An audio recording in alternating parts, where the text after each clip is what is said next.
امیر اہل سنت سے یہ سوال ہے کہ جو ایک بندہ بہت سخت مزدوری کر رہا ہو اور دھوپ کے سارا دن دھوپ کے اندر تو وہ روزہ نہیں رکھ پا رہا، تو کیا وہ روزے چھوڑ دے؟ اور وہ جب کبھی رمضان جب یعنی گزر جائے تو اس کے بعد جو ٹھنڈے دن آئے سردیوں میں مطلب اس کا ذہن ہے کہ میں روزے رکھ لوں، تو کیا ایسا کر سکتے ہیں؟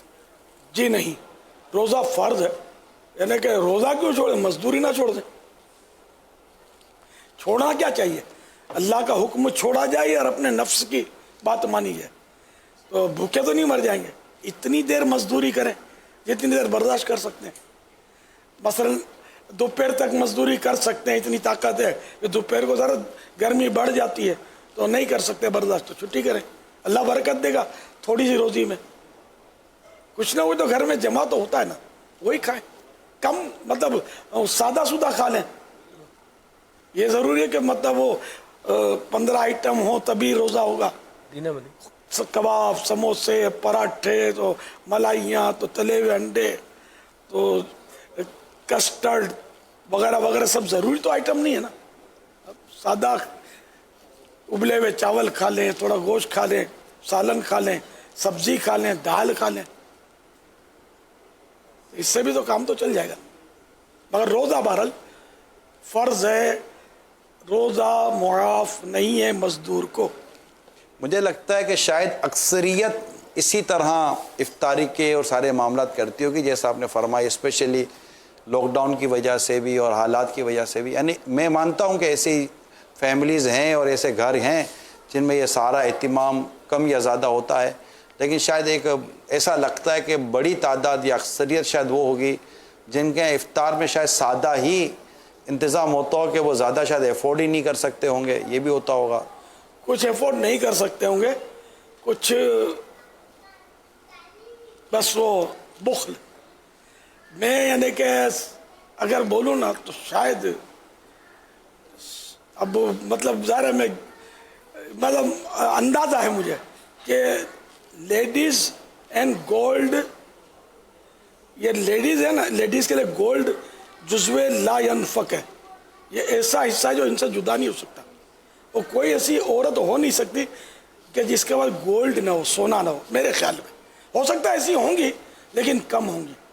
کچھ نہ گولڈ ہوتا ہے، کچھ نہ زیورات ہوتے ہیں، عمدہ کپڑے خاص موقع پر استعمال کرنے کے ہوتے ہیں، ان کے بعد پیسے بھی تقریباً ہوتے ہیں، لوگ سنبھالتے ہیں کہ آڑے وقت میں کام آئے گا، آڑے وقت میں کام آئے گا۔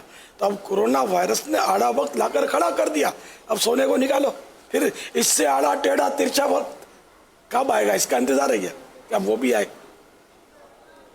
تو یوں مطلب کرنا چاہیں تو کر سکتے ہیں، گولڈ ہوتا ہے، پیسے ہوتے ہیں، اور کچھ نہ کچھ، یعنی میں کہ جنرل بات کرتا ہوں، سب کی بات نہیں کر رہا۔ بے شک ایسے بھی غریب لوگ ہوں گے کہ جن کو فاقے ہو رہے ہوں گے، لیکن بڑے شہروں میں ایسا کم ہوتا ہے۔ اب آج کل مرد بھی کما رہے ہیں، عورتیں بھی کما رہی ہیں۔ بھائی کمانے کے بعد بھی اگر ہم کراچی کی بھی خالی بات کر رہے ہیں تو کراچی میں بھی ایسے بہت سارے علاقے، یا شاید مبالغہ نہ ہو تو لاکھوں ایسے فیملیز ملیں گی کہ جن میں اگرچہ مرد بھی کام کر رہے ہیں، جیسے مرد ہے وہ کچھ مزدوری کر رہا ہے، تو بعض اوقات گھر میں جو عورتیں ہوتی ہیں وہ کہیں ماسی کے طور پہ یا کہیں اور کوئی چھوٹا موٹا وہ ملازمت کر رہی ہوتی ہیں۔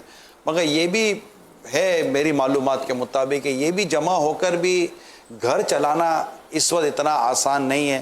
یعنی آج بھی شاید ایسا ہوتا ہوگا، کئی ایسے گھر ہوتے ہوں گے کہ جن میں صحیح افطاریاں جب تک باہر سے نہیں آتی ہوں گی تو گھر میں وہ پراپرلی جس کو ہم افطاری کہہ سکتے ہیں، جس کو تھوڑا بہت وسعت کہتے ہیں دسترخوان میں کہ ہے، بہت مشکل ہو جاتا ہوگا، ہے پریشانی ایک سے ایک تعداد پتہ چلتا ہے۔ گولڈ ہے نا، وہ لاک ڈاؤن میں چھپا ہوا ہوتا ہے، اس کو نکالتے نہیں، مر کر بھی نہیں نکالتے، اور مرنے کے بعد بھی بعض اوقات گھر کے کسی ایک آدھ کو فرد کو پتہ ہوتا نا تو وہی اس کو قابو کر لیتا ہے، ایسے بھی ہوتا ہے۔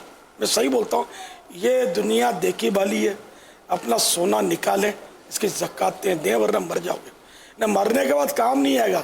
یعنی یہاں تک مشہور ہے کہ سفر میں سونا ساتھ ہونا چاہیے، کہ کیا پتہ کام ہوتا جائے تو یہ کفن، ارے کفن کیا، چوروں کا مزہ ہو جائے گا، کفن کیا آئے گا، سونا خود بخود کو کفن بن کے لپٹ تو نہیں جائے گا۔ تو کوئی ایسا مسئلہ نہیں کہ سفر میں ساتھ میں سونا رکھنا چاہیے کہ کفن میں کام آئے گا، مرنے کے بعد کفن کہاں سے آئے گا؟ تو بہرحال یہ کہ گھڑی بھی اتار لیتے ہیں ڈاکو لوگ جو ہیں بعض اوقات میت کی، تو سونا تھوڑی چھوڑیں گے.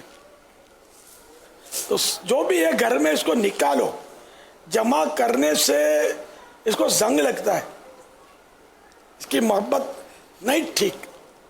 میں صحیح بولتا ہوں آپ کو، اس کی محبت نہیں ٹھیک، اس کی محبت کام نہیں آتی، تو میں کوئی ثواب بھی نہیں ہے. الٹا مطلب یہ کہ اس کی محبت کی وجہ سے اگر زکاتیں اور فرض جو واجبات، فرض جو صدقے یہ نہیں نکالیں گے تو آخرت میں پھنس جائیں گے. پھر اولاد، اگر اولاد کے ہاتھ میں ہے تو وہ بانٹیں گے، وہ لڑیں گے. اولادیں بھی لڑ رہی ہوتی ہیں کیونکہ وہ ترکے کے مسائل تو صحیح پتہ نہیں ہوتے نا کہ کس طرح بانٹنا ہے. نہ علماء سے رابطہ ہے، نہ پوچھنے کی توفیق ہے کہ ان سے پوچھیں ہم علماء سے کہ کس طرح ہم یہ تقسیم کریں. تو یہ لے لے، تو اتنا لے لے، تو اتنا لے لے، تو نہیں کماتا تھا تیرے کو نہیں ملے گا، چل چل تھوڑا یہ تو بھی لے لے. یہ اس طرح تقسیم ہوتا ہوگا آج کل. یہ طریقہ غلط ہے، کماتا ہو نہ کماتا ہو، اگر ہے اولاد تو اس کو ملے گا. جو بھی اقرب جو ہے قریب ترین عزیز، تو اس کو ملیں گے یہ جو ترکہ ہے. اللہ کریم توفیق دے. بس اس میں ہماری تو چلے گی بھی نہیں نا، یہ تو اللہ اور اس کے رسول کے احکام واضح ہیں، اسی پر عمل کرنا ہے نا. اس میں کوئی اپنی مرضی تو چلا ہی نہیں سکتا کہ میں یہ نہیں کروں گا یا میں وہ نہیں کروں گا. یہ محنت کرتا تھا، وہ محنت نہیں کرتا تھا، یہ کم کرتا تھا، یہ زیادہ کرتا تھا، یہ سویا پڑا رہتا تھا، یہ بیچارہ صبح سویرے دکان کھولتا تھا، اس کو زیادہ ملے گا، اس کو کم ملے گا، یہ نہیں. جو بھی طریقہ شریعت نے دونوں کے صحیح حقوق ہے، ترکے میں صحیح ملے گا دونوں کو جو شریعت نے دیا. بیٹی کا حق بھی باقی ہے، بیٹیوں کو بھی نہیں دیتے آج کل، تو یہ بھی غلط کرتے ہیں، گناہ گار ہوتے ہیں. بیٹیوں کا بھی حق جو بھی شریعت نے مقرر کیا وہ دینا ہی پڑے گا. صلو علی الحبیب صلی اللہ تعالی علی محمد.